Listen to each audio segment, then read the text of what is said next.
Saluto a tutte, saluto a tutti. Abbiamo principiato un corso, ma dopo la prima volta che la parola qui per le radio francese, perché oggi il Presidente aveva reso questo messaggio ci ha portato in di là di un Mediterraneo, posto che il nostro popolo, da poi un pezzo, ha scelto di essere da redo a fianco stormi, forse mica per via di ciò che l'hanno fatto, ma già per riconoscere che hanno più che strasiato che il tempo l'ora di ritorno dirà per oggi, dentro la sua liberazione. 6 février 1998, 22 octobre 2011. 23 années se sont écoulées. 2021, pardon. Un quart de siècle. Nous étions alors au XXe siècle, deuxième millénaire. L'euro n'existait pas quand ces hommes sont rentrés en prison.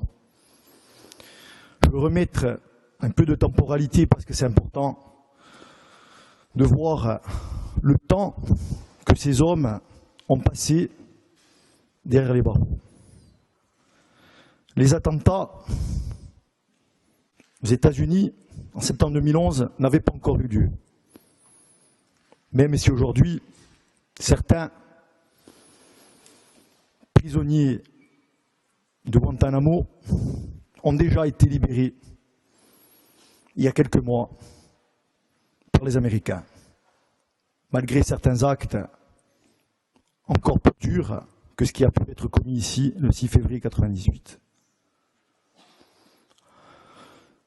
Alors bien entendu, le temps n'enlèvera jamais la peine et la souffrance endurées par la famille Erignac. Souffrance que nous comprenons et à laquelle nous compatissons. Cette souffrance qui ne s'estompera jamais, a depuis été partagée par d'autres familles. Car en commettant cet acte irrémédiable, ces jeunes Corses d'alors n'avaient peut-être pas conscience des souffrances qu'ils allaient endurer eux-mêmes et faire endurer à leur famille, à leurs proches. L'incarcération, dans un premier temps, dans les prisons européennes, les pires.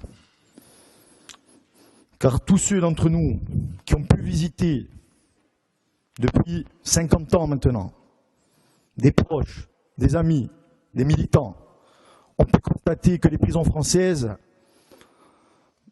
ne sont pas dignes d'un pays démocratique comme la France dit être. Ensuite, l'éloignement. L'éloignement qui ne date pas d'il y a 3 ans, d'il y a 5 ans, d'il y a 10 ans. Ce qui a demandé et demande encore aujourd'hui, 23 ans après, un sacrifice financier et humain exorbitant. Nous sommes déjà dans la double peine. Mais en fait, on va passer rapidement à la triple et la quadruple peine. Les amendes qui dépassent l'entendement.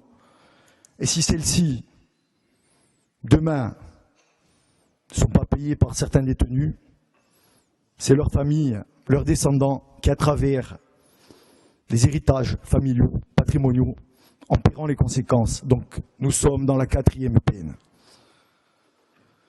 Vous l'avez bien compris, je ne vous parle pas ici de peine, mais de toute application de peine inique, il y a fait son œuvre, et outre laquelle, malheureusement, personne ne peut se battre. C'est le temps. Et les êtres chers qui sont partis, sans qu'on l'on puisse estreindre une dernière fois même sur leur lit de mort. Ce fut le cas pour Alain Ferrandi lors du décès de son père, où il a été interdit de rentrer à Conques pour le voir une dernière fois. Et plus horrible encore, Ce fut le cas pour Pierre quand Antoine s'est éteint. Pierre n'eut le droit alors, à l'époque, qu'à une simple visite pour se recueillir devant une pierre tombale glaciale. La des Gabi de Doutiaudi. Ces hommes ont payé leurs dettes à la société française. Plus que de raison. Plus que de raison. Il est grand temps qu'ils puissent retrouver à terme leur terre avant de recouvrir la liberté dans le cadre d'une réinsertion professionnelle. Car après les 150 ans de prison que les 7 membres dits du commando Érignac ont passé et ont effectué, n'ont pas été condamnés, ont passé, parce que personne n'est dupe là aujourd'hui. Pierre, Alain, Yvan arriveront à 25 ans. Si demain nous arrivons à les faire entrer à bord. Nous sommes déjà à 75 ans. Si à ça vous rajoutez Didier Maranelli, José Versigne, Marcello Istria et Martin Ottaviani, nous arrivons à 150 ans de prison. 1 siècle et demi. Il serait inadmissible, par rapport et au vu de leur comportement exemplaire en milieu carcéral, que cela ne puisse pas être le cas du rapprochement. Par rapport à ce qui a pu être dit sur le fait que Pierre, Alain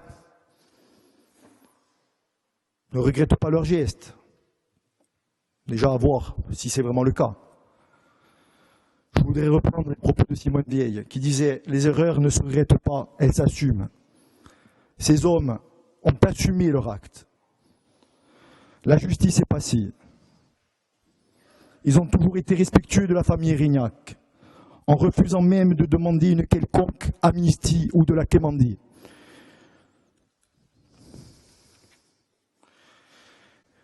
Et à l'heure où on fête l'abolition de la peine de mort et que la France donne des leçons d'universalité, il serait de bon ton, comme l'a rappelé le député Jean-Félix Acquavive récemment à l'Assemblée nationale française,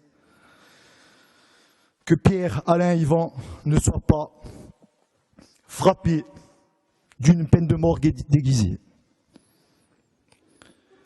Je voudrais qu'on se rappelle également dans cet hémicycle que la France a su pardonner des actes bien plus graves dans son histoire au nom de la réconciliation nationale, notamment après la guerre d'Algérie et surtout lors de la loi d'amnistie du 6 août 1953 par rapport à la Seconde Guerre mondiale, où des hommes ont été libérés malgré leur implication dans des actes bien plus graves qui a pu se produire le 6 février 1998. Et malgré ça, je le redis, nous n'avons jamais demandé d'amnistie. Ils n'ont jamais demandé d'amnistie. Nous demandons simplement aujourd'hui que la loi soit appliquée de la même manière à tous, comme elle est au reste du peuple français. Et surtout que la décision des magistrats représentant le pouvoir judiciaire soit respectée, enfin respectée, et que le pouvoir exécutif n'interfère plus dans ces décisions qui sont contraires au principe même de l'état de droit et à la séparation des pouvoirs. Un jour, un homme m'a dit « Nous sommes un trop petit peuple pour souffrir autant. » Cet homme, aujourd'hui, est en face de moi, assis, au jour présidente. Cet homme était vous. Cet homme, c'est vous. Ce petit peuple a su pardonner ce qu'on lui a infligé par le passé. Le peuple de France doit apprendre aujourd'hui à pardonner ce que les enfants de cette terre ont pu lui faire. Œil pour œil rendra le monde aveugle, disait Gandhi. Il est grand temps de trouver et de tourner la page pour en écrire une nouvelle. Et ces hommes alors deviendront une main de paix et de vie tendue à l'ensemble du peuple français pour le peuple corse. A ringrazio.